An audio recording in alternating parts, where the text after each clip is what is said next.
Greetings, YouTube. Flint was known as being hard-headed from the very start. His family joked that if you dropped him as a baby, he'd crack the floor. He was rough and tumble, always willing to throw himself full-blown into anything. As soon as he was old enough to begin to interact with the other dwarven children, he very much took to wrestling and being aggressive and liking to start fights. Now his family thought, maybe we should get this under control, so they enrolled him in a class, a gym, where he could learn the fine art of pugilism, and he took it to it like a fish to water. He was very good, even at a young age. He was not a particularly strong hitter, but by gosh, he wouldn't go down. And that kept him in the ring long after lots of folks couldn't. You may hit him a lot of times, but he's going to keep hitting you, and you'll wear out before he does. And that's how Flint got his nickname, the Anvil. Because no matter how many times you hit it, the anvil's still there. When he was old enough to begin militia training, he took to that as well. He put the heaviest armor on he could that wouldn't slow him down, grabbed a shield, biggest, strongest one he could lay his hands on, and grabbed an axe. He had gravitated towards axes. He kind of liked them. And he'd get up there right in the front, and by gosh and by golly, you couldn't take him down.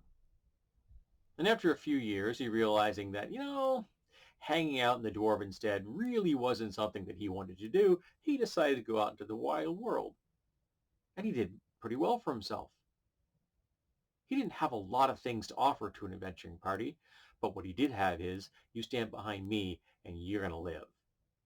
Because again, Flint wouldn't go down. He was the anvil. You kept hitting him, and all you did was get tired. So here I've given you an example of a character from Pathfinder 1st Edition. An idea of just a sword and board dwarven warrior, dirt common. But he starts at first level with a 20 con, which is possible under 5th Edition, but that's where you cap. But it's not where you cap under P1. And Flint dumps all of his points as he develops into con. So he creeps that up to 25 just through spell progression, but not spell, but class progression until he hits 20th level. And along the way, he picks up access to certain things. So by 20th level, he's got a 30 con. Okay, he is tough as they come.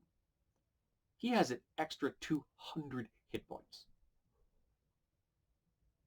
That's a lot of hit points on top of what a warrior, a fighter normally gets. And being intelligent, he may have a magic belt that'll give him some strength because he hasn't really been up on anything in his strength. So maybe he's got a giant strength belt on there to help him hit a little bit harder than he would otherwise. But his shtick is you just keep hitting him, and he stays there. He's picked up a ring of regeneration. Maybe his armor's got a few defensive things on it so that when spells are cast at him, he has a chance of shrugging off some of the damage. And he's wearing adamantine by the time he's 20th level. And so is that shield, and so is that axe. He's a gleaming black wall. You can't take him down. And his favorite thing is the last words of his enemies being, "Why won't you go down?"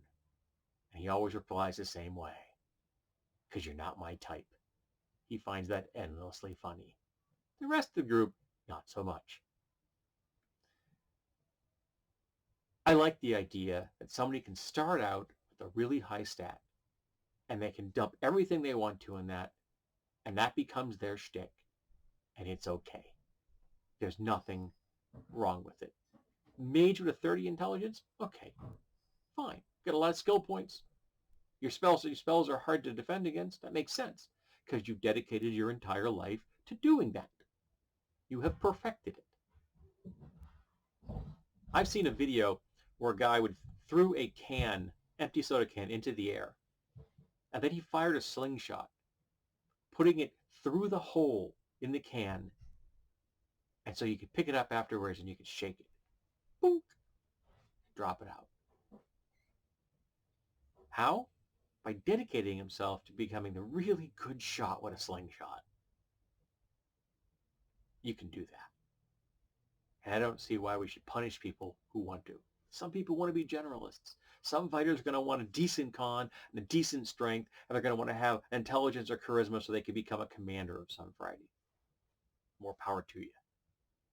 But some people want one thing and they want it really well, and I think we should allow that.